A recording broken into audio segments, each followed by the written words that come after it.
너는 부싯돌로 칼을 만들어 이스라엘 자손들에게 다시 할례를 행하라. 여호수아가 부싯돌로 칼을 만들어 할례산에서 이스라엘 자손들에게 할례를 행하니라.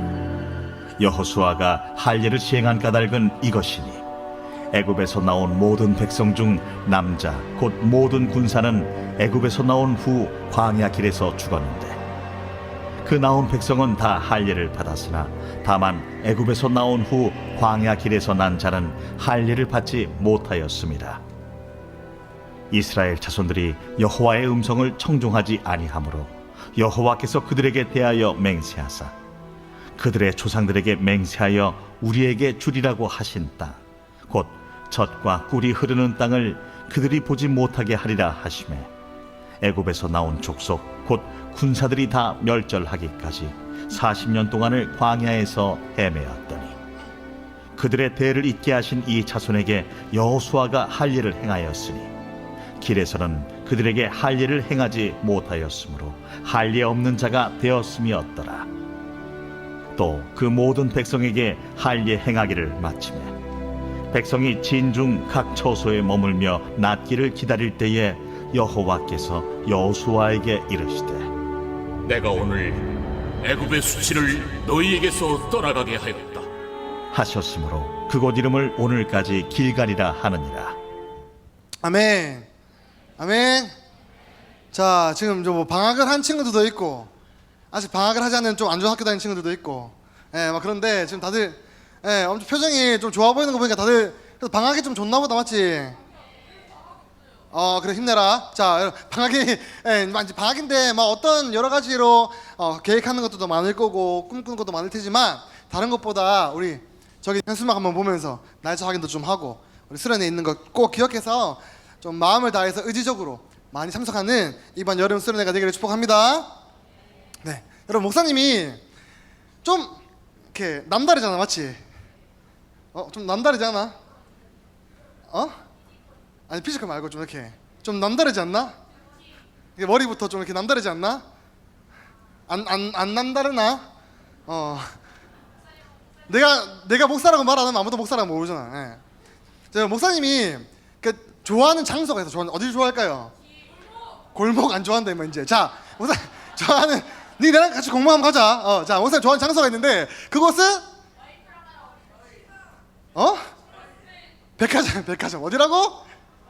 목사님 백화점을 좋아해요. 백화점. 목사님이 이렇게 옷 사고 이런 거에 되게 관심이 많아요. 그래서 목사님이 패션 이런 데도 되게 관심이 많아가지고 결혼하기 전에는 진짜 막 내가 돈 벌어서 다 나한테 쓰니까는 이제 막 가서 막 옷도 사고 입어보기도 하고 막 이유 없이 그냥 백화점에 가는 걸 엄청 좋아했었어요. 그러니까 지금도 한 번씩 이제 내가 좋아하는 브랜드에서 신상이 나오면 가서 한번 눈으로 보기도 하고 막 입어보기도 하고 막 그런데 목사님이 옷을 너무 좋아하는데 하나 큰 문제가 있어요.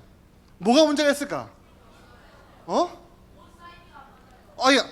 너무 예쁜데 이상하게 이거 좀 잘 안 맞는 게 많더라고. 그러니까 목사님 이번 학기에 청원중학교를 들어갔는데 우리 예원이가 매주마다 얘기를 했었어. 목사님이 검은 옷을 입고 가면 깡패 같아요, 이상해요. 흰 옷을 입고 가면 그것도 깡패 같아요, 이상해요. 정장을 입고 가면 그것도 목사님 안 같아요. 뭐 입으라고? 목사님 뭐 입더라도 다 뭔가 좀 이상해요. 좀 느낌이 좀 이상해.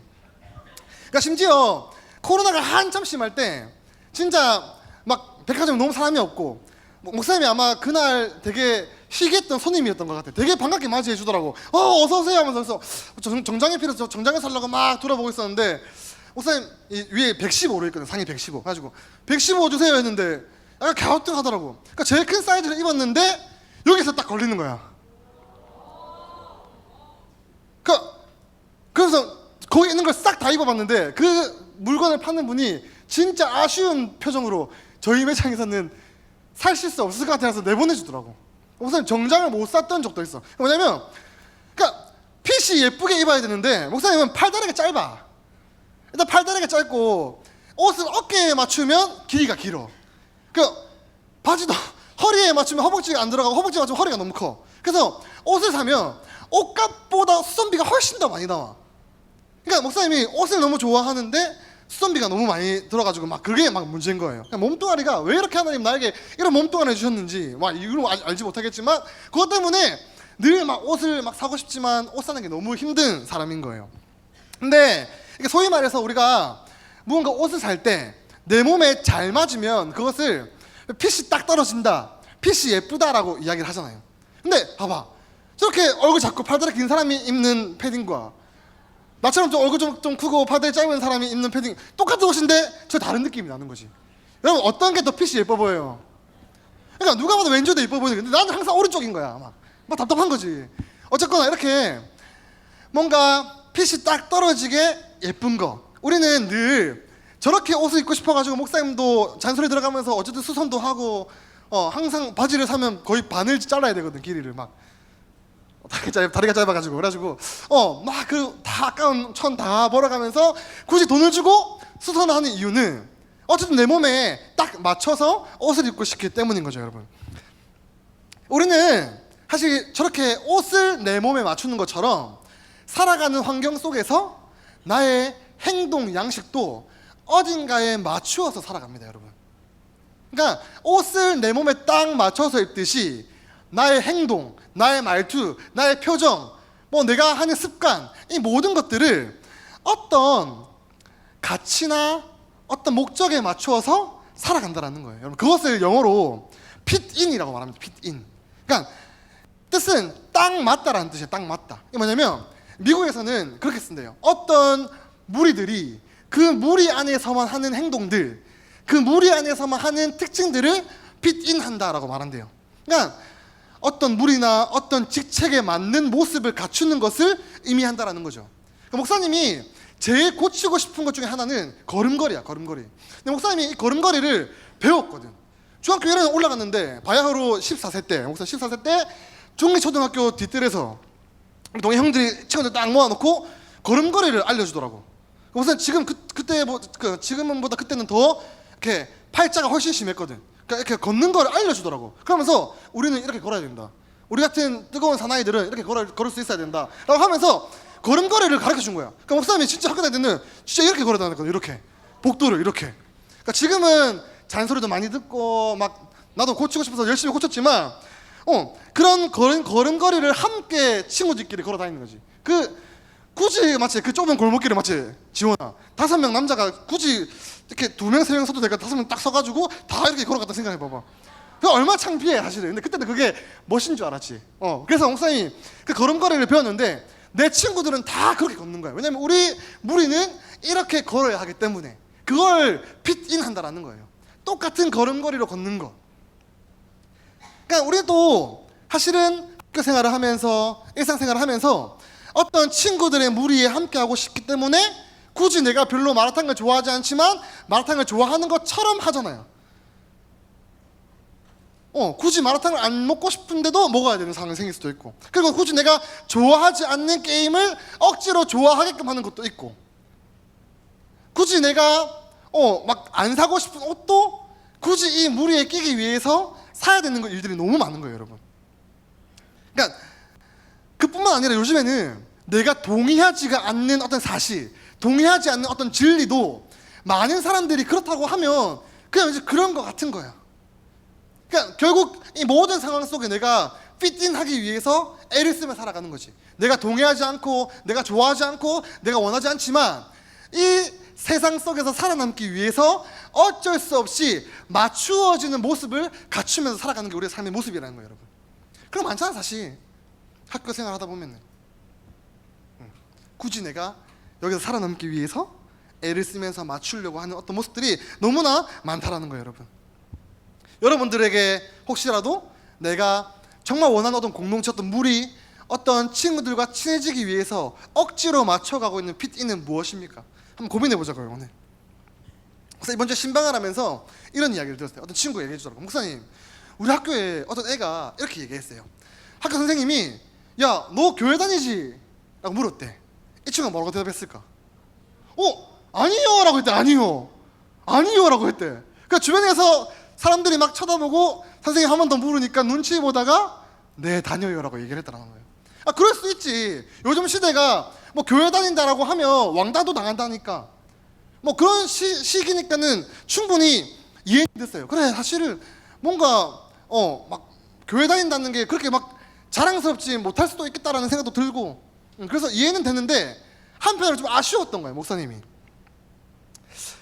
물론 목사님도 이렇게 마트나 길에서 편하게 걸어다니다가 누가 이렇게 뭐 교회 얘기라도 하거나 뭐 이렇게 하면 나도 긴장하긴 해. 갑자기 이렇게 자세를 고치 않는다라거나 다시 내 옷을 한번 본다라거나 얼굴을 한번 쳐다본다거나 뭐 이렇게 나도 조심하는 부분은 있긴 있지만, 그러니까 뭔가 이 시대에서 지금을 살아가는 우리 청소년들이 내가 교회 다닌다라는 사실을 떳떳하게 말할 수 없는 시대도 참 안타깝고, 그러면서도 그 걔가 네 맞아요라고 대답하는 그 대답까지 나오는 때 얼마나 많은 고민을 하고 결단했을지에 대한 생각을 하니까 기특하기도 하더라고. 나였으면 끝까지 안 다닌다고 했을 거란 말이에요. 근데 결국 네 맞아요라고 했으니까, 인정했으니까. 어쩔 수 없이 우리는 이 시대와 상황 속에서 이제 나라는 사람과 그리고 교회 다니는 나라는 사람의 어떤 차이를 발견하면서 계속 살아가는 거잖아요. 그러니까 내가 교회를 다닙니다라고 말하는 것도 부끄러운 시대인데 내 모습을 쳐다봐도 내가 교회를 다닌다라고 말하는 게 좀 부끄러울 수 있잖아. 학교에서 막 욕도 할 수도 있고 뭐 내 모습을 봐도 부끄러울 수 있으니까, 내가 교회 다닌다고 말하는 게 창피할 수 있으니까. 근데 그러면서 우리는 그런 차이들을 발견하면서 스스로 막 고민하는 거예요. 내가 변할 수 있을까? 이런 내가 변할 수 있을까? 이런 내가 진짜 교회 다니는 사람이라고 말할 수 있을까? 이런 내가 구원받은 사람이라고 말할 수 있을까? 이런 나도 하나님이 사랑하실까? 이런 질문들이 이제 우리 안에 막 생겨나기 시작하는 거예요. 그러면서 점점 시간이 지나면 지날수록 내가 보는 내 모습과 그리고 교회에서 하나님이 요구하시는 내 모습 사이에 괴리감을 느끼기 시작하고, 그러면서 결국 계속 내가 나를 정죄하는 거야. 난 그래서 안 돼. 난 그래서 어쩔 수 없어. 이런 내가 무슨 구원을.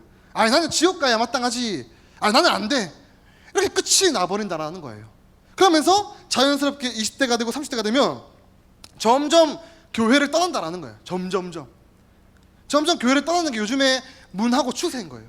뭔가 하나님은 믿지만 교회는 다니지 않는, 신의 존재는 인정하지만 교회는 다니지 않는 이런 사람들이 늘어나고 있다라는 거예요.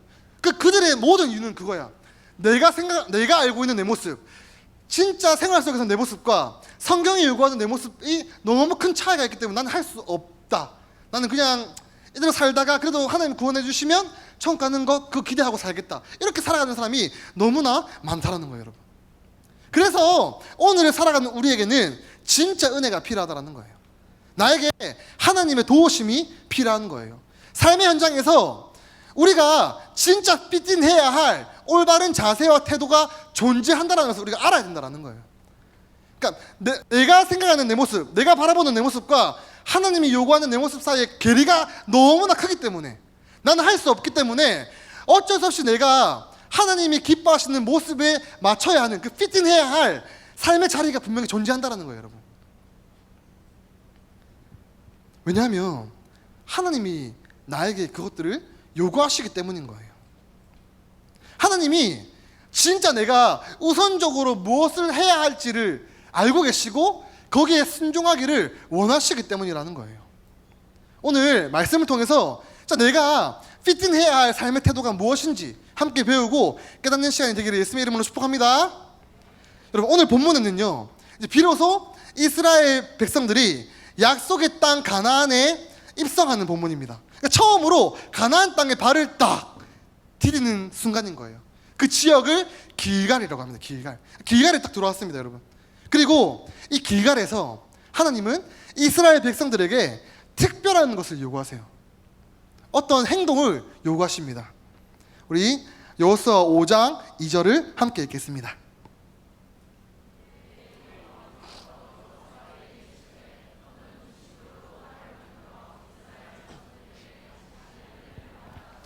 하나님께서 할례를 요구하신 거예요. 할례가 뭘까? 할례가 뭘까? 우리 창세기 17장 10절을 우리 세번역 성경으로 함께 읽어보겠습니다.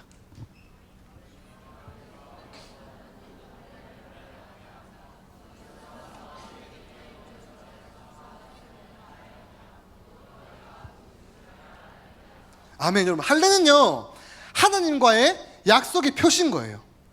그러니까 내가 하나님의 백성입니다라는 표시를 내 몸에 흔적으로 남기는 거예요. 그래서 이스라엘의 모든 남자는 태어난 지 8일이 되면 다 할례를 행했습니다. 자신들의 몸에 새기는 거예요. 기록하는 거예요. 아, 맞아. 나의 주인은 하나님이야. 나는 하나님의 택함받은 백성이야. 이 관계는 하나님과의 약속으로 이어져 있어. 내가 그래서 바라봐야지 라는 것을 기억하기 위한 표시로 할례를 행했습니다. 심지어 창세기 17장 14절에는요, 할례를 행하지 않은 남자는 언약을 깨트린 자라고 말씀하고 있는 거예요. 그러니까 언약을 깨트린 자는 그 깨트림 받은 대로 심판받아야 된다는 거예요. 그만큼 이 할례는 하나님과 이스라엘 백성 사이에서는 굉장히 중요한 의미를 가지고 있는 의식이었다라는 거예요. 절대로 어기면 안 되는, 하나님이 요구하신, 이스라엘 백성들에게만 요구하신 하나님의 어떤 요구라는 거예요, 여러분. 바로 지켜야 되지. 그러니까 당연히 이스라엘 남자라면 할례를 행하는 것은 당연한 거였어요. 당연히 나 유대인이니까, 나 이스라엘 백성이니까 당연히 할례 받아야지. 당연한 거예요. 근데 지금 상황이 조금 이해가 안 되는 거지. 상황이, 할례를 당연히 해야 되는 건 맞아. 근데 지금 상황이 좀 이상해. 좀 어떤 상황이에요, 여러분? 이스라엘 백성은 하나님이 약속하신 가나안 땅에 입성했습니다. 그리고 이제 눈앞에는요, 저 앞에는 가나안 땅에서 가장 점령하기 힘든, 가장 강한 성 여리고가 눈앞에 있어요. 그들은 요단을 건너서 길갈에 도착했고, 가나안 땅에 들어왔고, 여리고가 보이고, 이제 저 땅을 점령해야 되는 그 순간인 거예요. 그러니까 전쟁을 해야 되는 상황 가운데, 그런 긴급한 상황 가운데 하나님이 할례를 행하라고 말씀하는 거예요. 그러니까 아이러니지, 아이러니. 이해할 수가 없습니다. 근데 할례가 왜 이해할 수 없을까? 우리 창세기 34장 24절과 25절을 함께 읽겠습니다.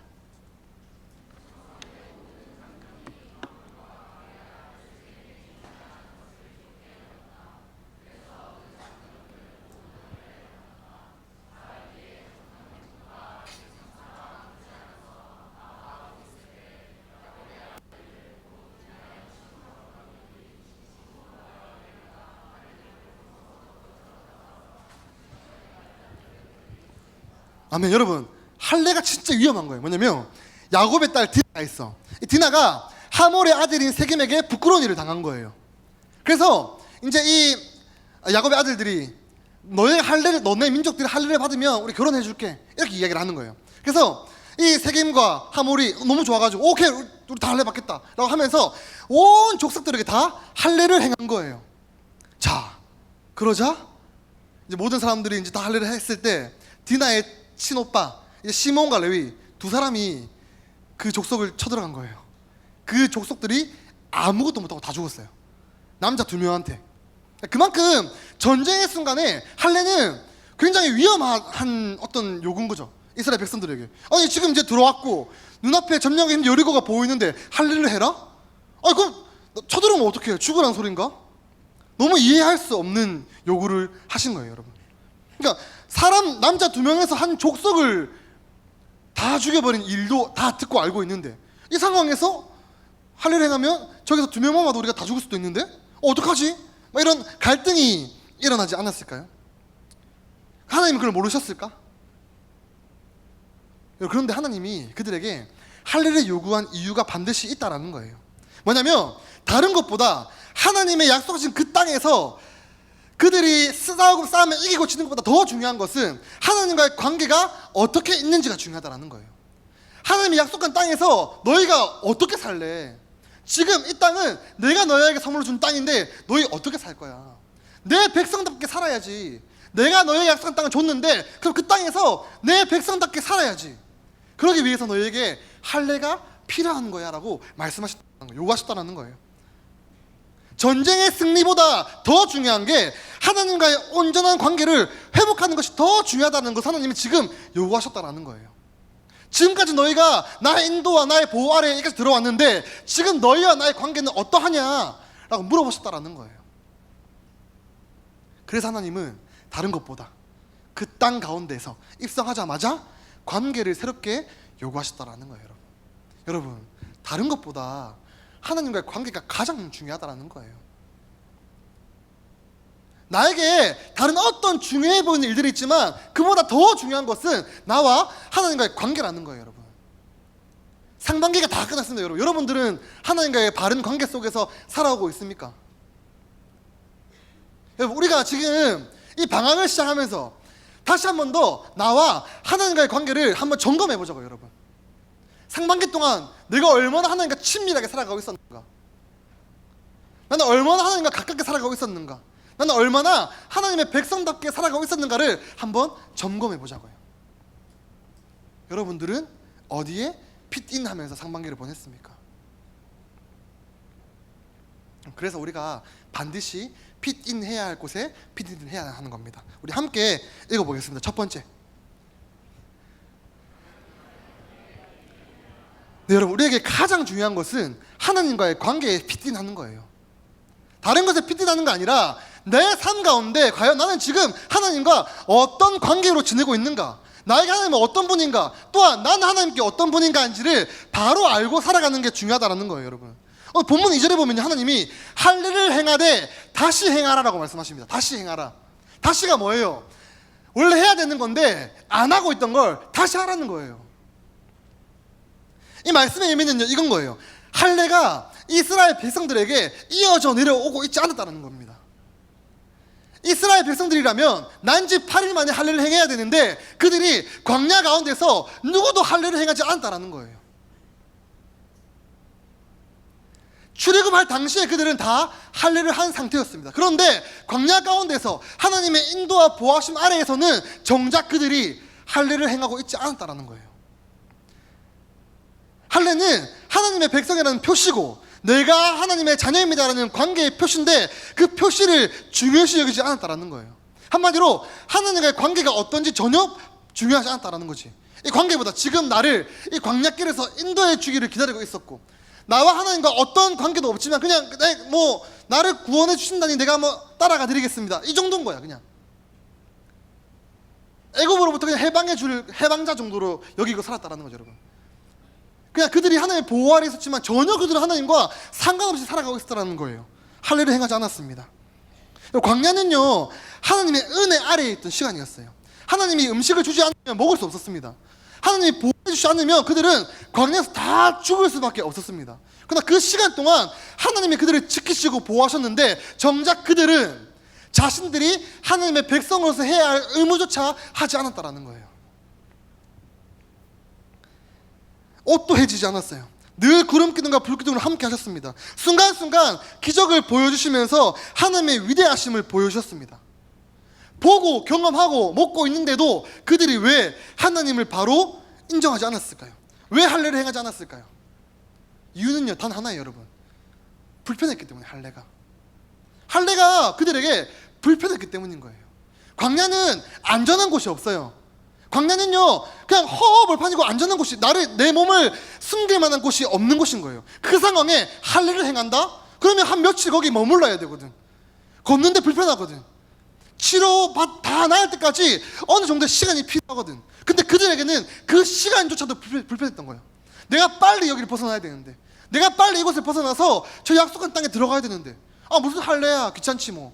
할례 안 해도 괜찮잖아. 지금 뭘 안 하잖아. 괜찮잖아. 우리 같이 먹을 거 주고 괜찮잖아. 할례 안 해도 되잖아. 그들에게 하나님과의 관계의 표시가 그냥 불편했다는 거예요, 여러분. 다른 이유가 없어요. 그냥 광야에서 내가 불편했기 때문에 할례를 멈추었다는 거예요. 본문 5절을 함께 읽도록 하겠습니다.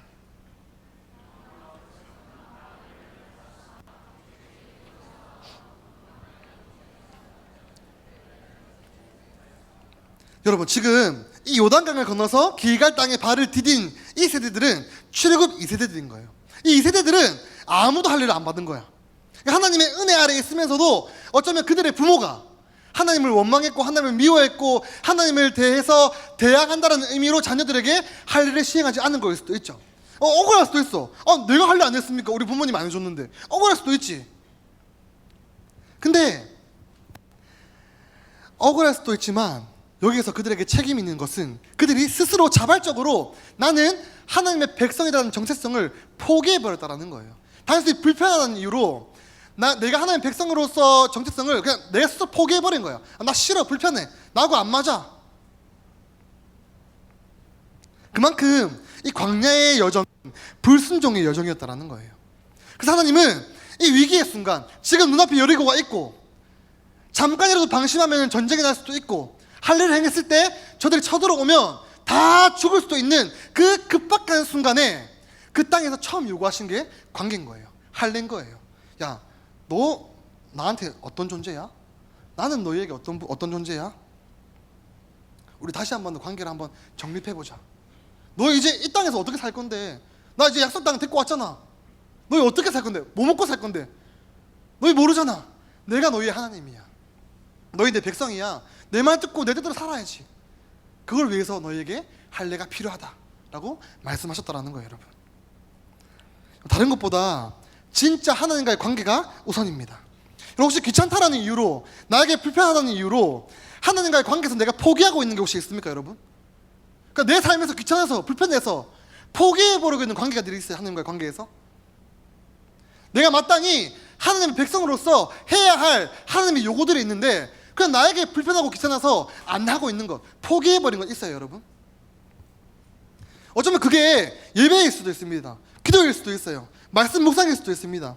쉽게 말해서 하나님과 관계된 그 모든 것들이 내 삶을 불편하게 만들고 귀찮게 만드는 일이 되어버려서 나에게 가장 쓸모없는 일, 필요없는 일이 되었을 수도 있다는 거예요, 여러분. 우리의 삶 가운데서 영어 단어 외울 시간도 없는데 무슨 말씀 묵상이야. 학원 숙제가 이만큼 많은데 무슨 큐티야. 아, 방학 때 학원 특강이 얼마나 많은데 무슨 수련회야. 아, 불편해, 귀찮아 라고 해서 포기해버리고 있는 게 얼마나 많습니까, 여러분. 그래서 우리도 다시 할례를 행해야 합니다, 여러분. 출애굽 1세대들은 여러분 자신들이 자발적으로 하나님과의 관계를 포기해버린 거예요. 하나님의 약속을 신실히 지키지 않았습니다. 그들이 불순종과 불평의 시간이었어요. 그래서 그들은 다 죽었습니다. 그렇게 하나님과의 관계가 끝난 채 더 이상 이스라엘과 하나님은 아무런 상관없이 그렇게 끝날 수도 있었어요. 하지만 약속의 신실하신 그 하나님이 다시 한 번 더 기회를 주시는 거예요. 관계를 회복할 기회를 주시는 거예요. 야, 내가 지금까지 너희 인도했잖아. 너희 내 보호 아래 있었잖아. 너희 내 백성이잖아. 야, 우리 다시 새롭게 관계를 회복하자. 새로운 관계를 만들어 나가자 라고 초청한다라는 거예요. 하나님의 백성으로서 그 땅에서 살아야 되니까, 내가 너희를 사랑해서 인도했으니까 나와 함께 이 가나안 땅에서 행복하게 살아보자고, 얘들아. 우리 새롭게 관계를 회복하자. 하나님의 초청이라는 거예요, 여러분. 그래서 지금 이들이 시행하는 할례는 하나님의 선택을 받아서 언약을 맺은 백성들이 하나님께 순종하고 헌신하겠다는 약속의 상징인 겁니다. 그래서 유대인들은 진짜 할례를 되게 자부심으로 여겼거든요, 여러분. 그만큼 그들에게는 내가 하나님의 백성으로 살겠습니다. 내가 하나님 말씀에 순종하겠습니다. 하나님 뜻에 따라 살아가겠습니다. 하나님은 나의 하나님이십니다 라는 그 표현으로 할례를 행했다라는 거예요, 여러분. 목사 말했습니다. 우리도 다시 할례를 행해야 합니다, 여러분. 그러면 우리 삶에서 내가 행해야 할 할례는 무엇일까요? 하나님과 관계를 회복하기 위해서 내가 지금 나의 삶의 자리에서 행해야 하는 할례는 무엇일까요? 고린도전서 7장 19절을 함께 읽겠습니다. 고린도전서 7장 19절입니다.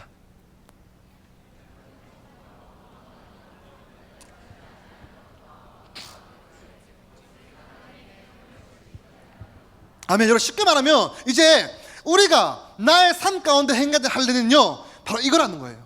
하나님의 계명을 지킨다. 내 몸에 특별한 표시를 하는 게 아니라 내 마음 가운데 주의 말씀을 새기고 그 말씀을 통해서 말씀에 순종하는 그 순종을 통해서 나는 주님의 백성입니다라는 것을 삶의 자리에서 증명해내는 거예요, 여러분. 그게 내가 삶 가운데 행해야 될 내 삶의 할례라는 거예요. 조금 귀찮지만, 조금 불편하지만 그것들을 좀 감수해보자고요, 여러분. 우리에게 믿음의 어떤 순종, 결단이 필요하다는 거예요, 이 할례를 위해서. 이스라엘 백성들이 위기의 순간 가운데서 그들의 뜻을 포기하고 하나님의 뜻에 순종했듯이 우리 또한 삶의 자리에서 주를 위해 순종해야 될 삶의 영역이 존재한다는 거예요, 여러분. 말씀을 따라 살아갈 삶의 영역이 존재한다는 거예요.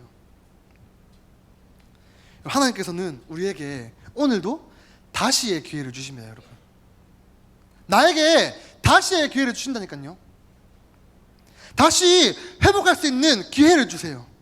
다시 순종할 수 있는 기회를 주신다는 겁니다. 여러분, 새롭게 시작된 이 여름 방학에 우리가 회복해야 할 정체성이 무엇입니까? 하나님의 백성 다음에 정체성이라는 거예요, 여러분. 이 끊어진 관계는요, 여러분, 그냥 회복되지 않습니다. 이스라엘 백성들에게는 할례라는 순종의 표시를 요구하셨죠. 그러니까 먼저 해야 할 일이 하나님의 요구에 순종하는 거예요, 여러분. 이 관계를 회복하기 위해서 우리는 하나님의 요구에 순종하는 것이 필요합니다. 그리고 하나님은 그렇게 우리에게 다시의 기회를 주신다는 거예요. 여러분, 이번 여름에 하나님은 우리에게 하나님을 간절히 찾고 부르짖을 수 있는 그 시간을 선물로 주셨습니다. 다시의 기회를 주셨어요, 우리에게. 이 선물처럼 찾아온 이 여름 수련회 여러분, 함께 참여해야 되지 않겠습니까? 어떻게 우리가 하나님과의 관계를 회복할 수 있겠어요, 여러분? 순종하고 찾아야 되는 거예요, 여러분. 만나야 되는 거예요. 부르짖어야 되는 거예요. 기도해야 되는 거예요. 만남의 자리로 나아가야 뭔가 생길 거 아니에요, 여러분. 만남의 자리에 나가야 뭐가 있을 거 아니에요, 여러분. 하나님이 이번 여름에도 우리에게 다시의 기회를 주셨습니다. 이 관계를 회복하기 위해서 여러분, 우리가 피팅해야 할 삶의 태도는요, 참여하는 거예요, 여러분. 분주하게 살아오면서 내가 귀찮아서 불편해서 포기했던 그 모든 것들을 다시 주워와야 된다는 거예요. 내가 진짜 벌어야 할 것이 무엇이고 내가 진짜 취해야 할 것이 무엇인지를 분별할 수 있는 시간이 바로 여러분 수련회라는 거예요, 여러분. 그냥 여러분이라서 하는 게 아니라 진짜 하나님과의 관계를 새롭게 회복하기 위해서 하나님이 우리에게 주는 기회라니까요. 내가 가고 안 가고가 중요한 게 아니라 하나님이 우리를 위해서 준 선물 같은 시간이라는 거예요, 여러분. 여기에 순종할 때 하나님과의 관계가 회복되기 시작합니다. 다시의 기회를 꼭 붙잡는 모두가 되기를 축복합니다. 아멘 했다. 오늘 다 신청해라. 자, 여러분, 두 번째 함께 읽겠습니다. 오늘 본문 9절을 함께 읽도록 하겠습니다.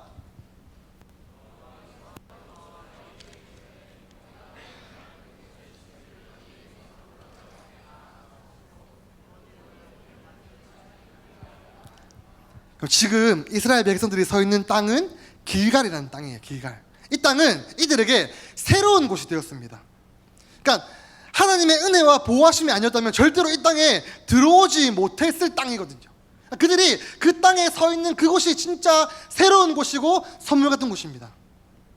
여러분, 그래서 그 땅에서 하나님이 그들에게 애굽의 수치를 굴러가게 해주실 거다라고 말씀하셨어요.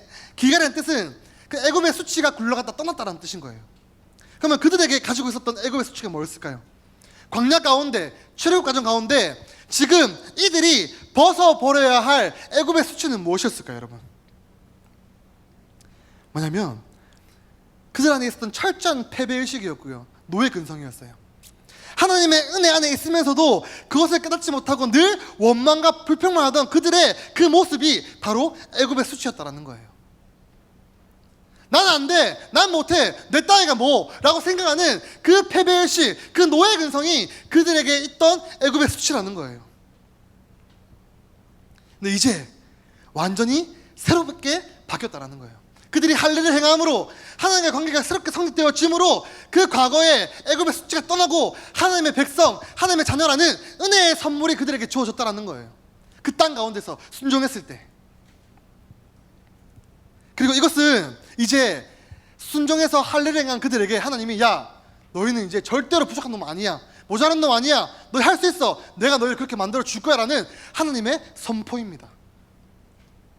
야, 너희 못났지, 괜찮아, 내가 너희의 못난 부분 다 없애줄 거야, 내가 다 고칠 거야, 내가 다 회복할 거야 라는 하나님의 선포가 담겨있다는 거예요. 이제 이들은요, 여러분, 계속해서 가나안 정복 전쟁을 해나가야 하는 상황입니다. 약속의 땅에 들어왔지만 아직 물리쳐야 할 가나안 건배들이 너무나 많았습니다. 그래서 누군가의 도움이 전적으로 필요한데 이제 이스라엘을 위해서 싸우는 이 최고의 무기, 그게 하나님 앞에 순종이라는 것을 하나님이 알려주셨다는 거예요. 야, 너 이제 계속 싸워야 돼. 근데 너희에게는 최고의 무기는 바로 순종이야. 너희가 순종할 때 내가 싸울 거야. 이것을 하나님은 애굽의 수치를 없애주신다라는 말로 표현하셨다는 거예요, 여러분. 이제 이 할례를 통해서 하나님은 불순종하던 광야의 모든 모습을 잊으시고 그 변화된 모습으로 그들을 받아주신다라는 거예요. 야, 너희 불순종했지만 괜찮아, 나 이제 다 까먹었어, 나 몰라, 너 이제 새로운 내 백성이야, 우리 관계 새로워졌어, 이전 것 기억하지 않을게, 지금이 중요해.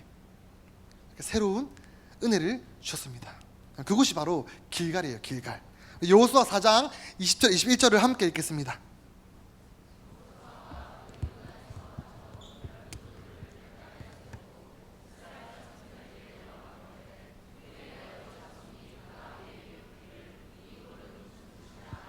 아멘. 여러분, 요단강을 건넌 이스라엘 백성에게 이 요단강 안에서 12개의 돌을 가져와서 그들은 돌을 쌓았습니다. 그래서 이 돌을 보면서 하나님께서 그들을 인도하셨다, 요단물을 마르게 하셨다라는 것을 기억하고 영원히 경외하도록 하셨습니다. 이 길갈은 하나님의 은혜를 경험한 자들이 새로워지는 시간이라는 거죠. 새로워지는 장소라는 거죠. 그러니까 감히 할 수 없는 그 길을 건너서 하나님의 은혜를 경험한 자들, 그래서 그들이 왔고 그곳에 순종함으로 하나님과 새로운 관계가 회복된 그 땅이 바로 길갈이라는 거예요. 여러분, 이번 여름 수련회가요, 우리에게 길과 같은 곳이 되기를 축복합니다.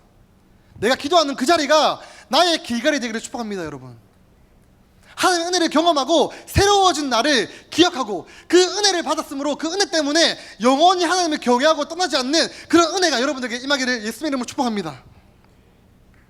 뿐만 아니라 오늘을 살고 있는 나에게도, 여러분, 우리에게도 여전히 애굽의 수치가 남아있어요. 여러분, 이번 상반기를 보내면서 여러분들 내 삶 가운데 남아있었던 애굽의 수치가 있잖아요. 여러분, 아무에게도 말할 수 없는 부끄러움이 있잖아요. 생각만 하면 그냥 숨고 싶고 포기해버리고 싶은 나만의 애굽의 수치가 존재하잖아요. 여러분, 하나님의 은혜가 아니면 절대로 해결될 수 없는 문제들, 하나님을 사랑하지만 절대로 포기할 수 없는 나의 고집들이 있는 거 아니에요. 여러분, 이 모든 것들이 내 앞에 마치 건너기 힘든 요단처럼 딱 버티고 있는 거 아니에요. 여러분, 그걸 건너가지 못해서 여전히 우리도 나만의 애굽의 수치를 가지고 패배의 실 가운데, 노예 근성 가운데 살아가고 있잖아요. 여러분, 그런 나에게 하나님의 은혜가 필요하다라는 거예요. 그 은혜만이 나를 변화시킬 수 있고 회복시킬 수가 있다라는 겁니다. 여러분, 이스라엘 백성들 앞에서 요단이 갈라지듯 나의 수치, 나의 부끄러움, 나의 그 모든 약한 부분들이 하나님 앞에서 또한 아무것도 아닌 게 됩니다. 여러분, 하나님은요, 이스라엘 백성들을 위해서 요단강을 가르셨습니다. 근데 이 요단강을 가른 걸로 끝난 게 아니에요. 그러니까 문제를 해결시켜 주시는데 이 문제를 해결시켜 주실 뿐만 아니라 땅을 마르게 했어요. 땅을 마르게. 그러니까 그 문제를 걸어갈 수 있도록 땅을 만들어 줬다라는 거예요. 내가 믿음의 순종으로 발을 한 번만 내딛으면 그 길을 편안하게 걸어갈 수 있도록 길을 내셨을 뿐만 아니라 방금 1초 전까지만 해도 물이 흘러가던 그 강물 바닥을 마르게 하셔서 그들이 안전하게, 편하게, 빠르게, 신속하게 걸어갈 수 있도록 만들어주시는 분이라는 거예요. 여러분, 내 앞에 있는 문제가요, 하나님 앞에서 아무것도 아닌데 그 하나님이 나에게 은혜 주시면 내가 그 문제를 걸어갈 수 있는 힘도 주신다는 거예요. 여러분, 절대로 없어지지 않을 것 같은 나의 수치, 나의 부끄러움이 하나님 앞에서는 아무것도 아닌 게 되어버리고 하나님이 은혜 주시면 내가 그 모든 것들을 깨부수고 걸어 나갈 수 있는 힘 또한 주신다는 거예요. 여러분, 그게 그들이 길갈에서 경험한, 기억하고 영원히 잊지 말아야 할 하나님의 은혜라는 거예요. 여러분, 뿐만 아니라 그 돌을 12개를 세워서 하나님을 기념하듯이 하나님의 은혜를 경험하고 문제를 돌파한 그 경험을 통해서 내가 또한 나 스스로가, 나의 인생이 하나님의 기념비가 된다는 거예요.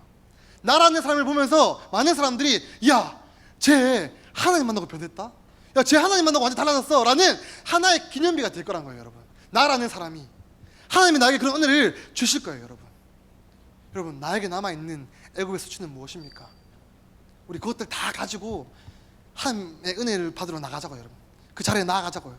기도하러 나아가자고요. 우리의 길갈로 나아가자고요. 하나님이 회복해 주시고 완전히 변화시켜 줄 그 자리로 나아가자고요. 여러분, 말씀을 정리하겠습니다. 여러분, 살아가면서 우리에게는요, 반드시 우선순위가 존재합니다. 그리고 언제나 우리의 최우선은요, 하나님이 되어야 합니다. 여러분, 그런데 이 우선순위가요, 한 번 무너지면요, 한 번 흔들려 버리면요, 계속 흔들리고 계속 무너져요. 내가 하나님 한 번 포기해버리면요, 그 한 번이 또 한 번이 또 한 번이 되고 나중에는 습관이 되어서 계속해서 내 상황과도 위기가 찾아왔을 때 가장 먼저 포기해버리는 게 하나님이 될 수밖에 없는 거예요. 여러분, 우리 상반기 경험해봤잖아요. 학교 생활 가운데서 뭐 제일 먼저 포기했어요? 내 성적 앞에, 내 친구 관계 앞에, 내 문제 앞에 뭘 제일 먼저 포기했냐고요, 여러분.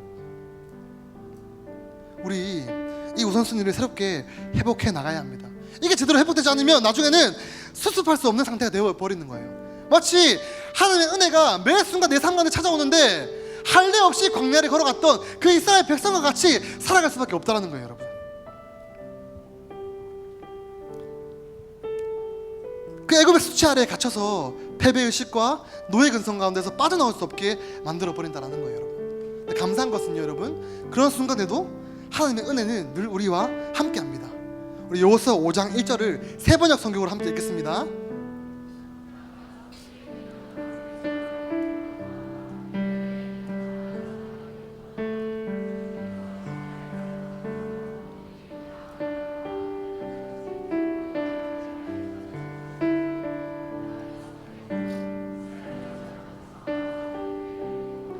목사님이 이 본문을 읽고 다시 1절을 딱 읽을 때 너무 소름이 돋았어요. 아, 하나님은 다 아셨구나. 그러니까 그들에게 하나님 순종을 요구하셨는데 이미 여리고 백성들이 쳐지 못하게 하나님이 만드셨다라는 거예요. 그들은 이미 졌어요. 이미 이스라엘 백성들이 요단을 건너고 거기서 하나님 은혜를 경험할 때 이걸 듣고 이미 겁을 먹었어. 싸울 의지가 없었던 거예요.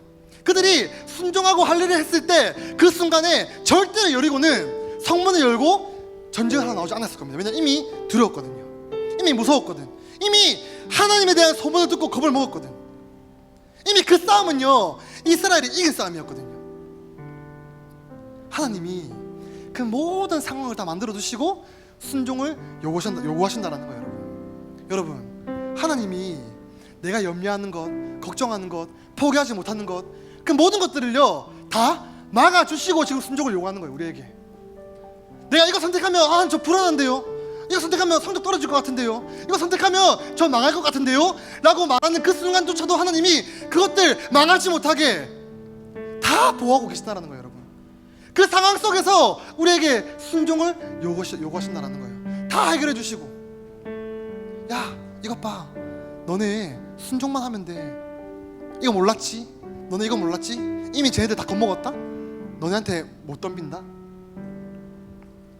쟤네 이미 용기도 없어. 간담이 서늘했대. 싸울 의지도 없어. 야 걱정하지 마, 순종해. 하나님이 그렇게 우리에게 순종을 요구하신다라는 거예요, 여러분. 여러분, 하나님의 은혜 앞에서는요 대가를 지불하는 게 없습니다. 내가 이걸 선택했다고 해서 이걸 포기해지는 게 아니에요, 여러분. 하나님은 우리가 순종할 때 내가 포기할 수 없는 그 모든 것들까지도 다 지켜주시는 분이세요, 여러분. 이번 여름 수련회가 우리의 길갈이 되기를 축복합니다. 또한 내가 하나님의 언약의 기념비가 되기를 축복합니다. 그래서 여전히 내 삶을 짓누르는 그 애굽의 수치들이 떠나가고 좀 당당하게 대차게 하나님의 백성답게 살아가는 모두가 되기를 예수님의 이름으로 축복합니다. 함께 찬양하겠습니다. 나는 주님께 속한 자라는 찬양이